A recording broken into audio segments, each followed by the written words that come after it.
Buenos días a todos, mi nombre es Yarle Cantillo y junto con mi compañera Sofía Ospino le vamos a presentar el trabajo de investigación que estamos desarrollando en el marco del seminario de investigación del programa de Contaduría Pública. Nuestro tema es la sostenibilidad del gasto público en el departamento del Cesar.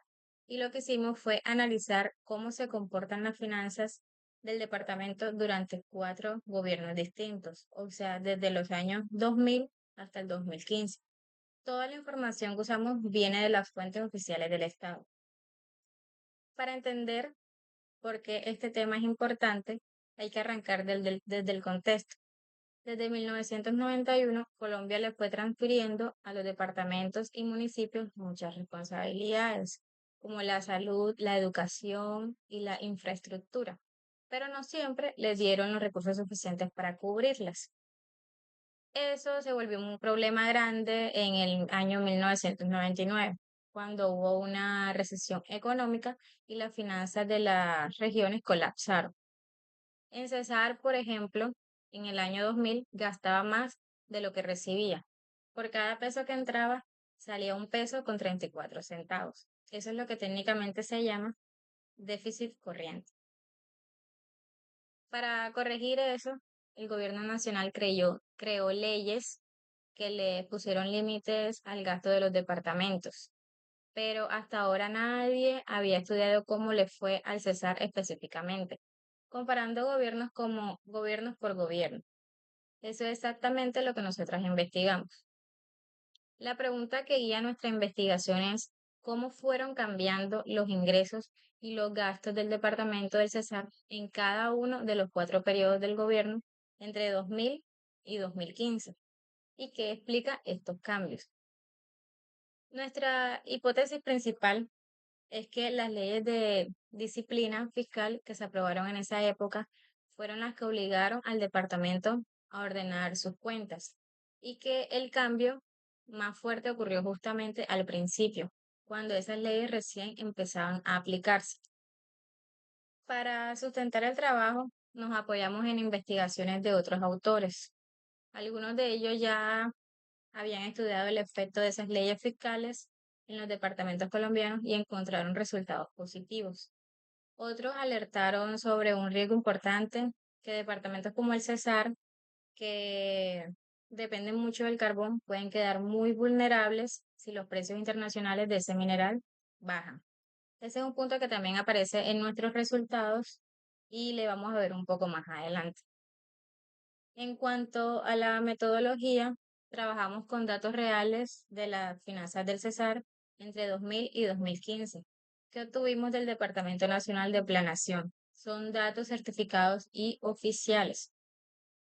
Lo que hicimos fue calcular 3 cosas principalmente: cuánto recibía el departamento cada año, cuánto gastaba y cuánto le quedaba de diferencia. Con eso construimos un indicador que nos dice si el departamento estaba ahorrando o endeudándose y cómo fue cambiando eso a lo largo del tiempo y de cada gobierno.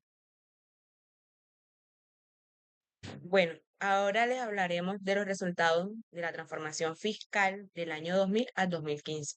Los números que encontramos son bastante llamativos. En 15 años, los ingresos del Cesar crecieron más de 10 veces. Los gastos también crecieron, pero mucho menos, apenas un poco más del doble. El resultado de eso es que los departamentos pasaron de números rojos en el año 2000 a tener un ahorro equivalente al 58% de sus ingresos en el 2015. Esto fue posible gracias a que los ingresos crecieron mucho más rápido que los gastos. Ahora veremos razón de ahorro por periodo. Cuando miramos este periodo por periodo, vemos que la mejora fue constante. En el primer gobierno, entre el 2000 y el 2003, el departamento todavía estaba en déficit promedio, pero fue el periodo donde los ingresos crecieron más rápido que los gastos, con una diferencia de casi 18 puntos porcentuales. En el segundo gobierno ya había superávit y el tercero y cuarto se fue consolidando. Eso no confirma que las leyes de disciplina fiscal sí funcionaron y que su impacto fue especialmente fuerte al principio, cuando el departamento más lo necesitaba. Ahora hablaremos de los índices de crecimiento. Para entenderlo más fácil, si tomamos como punto de partida 100 al inicio de cada gobierno, en el primer periodo los ingresos llegaron a 207, mientras que los gastos llegaban a 129. Esa diferencia es casi 80 puntos, es la más grande de todos los periodos. En los siguientes gobiernos, la brecha se mantuvo entre 20 y 25 puntos, lo que muestra que el departamento aprendió a manejar mejor su finanza y sostuvo a su mismo tiempo estas. Eh, Al final tenemos unas discusiones de estos resultados. Cuando comparamos estos resultados con los otros investigadores han encontrado tanto en caja. El sector del departamento del Cesar fue uno de los departamentos que más rápido se recuperó del déficit fiscal. Y eso es consistente en lo que la literatura dice sobre el efecto de las leyes de la disciplina fiscal. Pero también hay una alerta muy importante. A partir del tercer y cuarto periodo, el ahorro del departamento se estabilizó alrededor del 57 y 58%. Y una parte importante de esos ingresos venía de recursos externos, del sistema general, de participaciones y de las regalías del carbón. Eso quiere decir que si los precios del carbón caen, la situación puede complicarse. Y de hecho, eso fue lo que pasó después de 2015. En conclusión, tenemos cuatro conclusiones que hemos llegado. La primera es que el Cesar sí logró una transformación real en sus finanzas. Pasó de gastar más de lo que recibía a tener un ahorro sólido y sostenido. La segunda es que todos los gobiernos, sin excepción, los ingresos crecieron más rápido que los gastos. Eso no fue coincidencia, fue resultado de aplicar reglas fiscales estrictas. Y la tercera es el primer gobierno, cuando las leyes recién empezaban a implementarse, eso nos enseña que cuando hay voluntad política y un marco normativo claro, los cambios pueden ser más rápidos. Y la cuarta conclusión es que quizá lo más importante para el futuro es que el departamento todavía depende mucho de los recursos que no controla, como las regalías del carbón. Para que esa estabilidad sea duradera, el Cesar necesita fortalecer sus propios ingresos tributarios.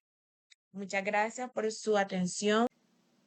Antes de cerrar, queremos reflexionar un momento sobre lo que significó hacer esta investigación para nosotras como estudiantes de contaduría pública. Cuando empezamos a revisar los datos del Cesar, la verdad no esperábamos encontrar un cambio tan grande.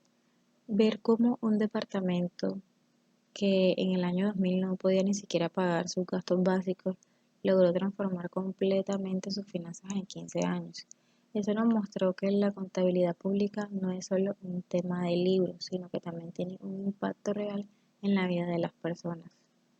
Y es que detrás de cada número que nosotros analizamos hay una realidad concreta. Si un departamento gasta más de lo que recibe, eso se traduce en obras que no se hacen, en servicios de salud que no llegan, en escuelas que no se construyen. Por eso, las leyes de disciplina fiscal que estudiamos no son simplemente normas contables, son herramientas que protegen el bienestar de la comunidad. En el caso del Cesar, vimos cómo esas reglas lograron frenar el gasto descontrolado y permitieron que los ingresos crecieran de forma sostenida. Pero también identificamos una alerta que no podemos ignorar.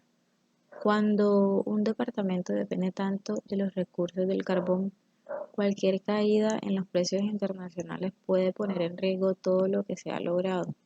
Y eso es precisamente lo que pasó después del periodo que nosotras mismas analizamos. Como futuras contadoras públicas, creemos que ese es exactamente el tipo de análisis que nuestra profesión debe aportar. No solo registrar lo que pasó, sino entender por qué pasó y qué se puede hacer mejor. Agradecemos al profesor Javier Polo y a la Universidad del Magdalena y a todos ustedes por su atención. Ha sido un honor compartir este trabajo con ustedes. Muchas gracias.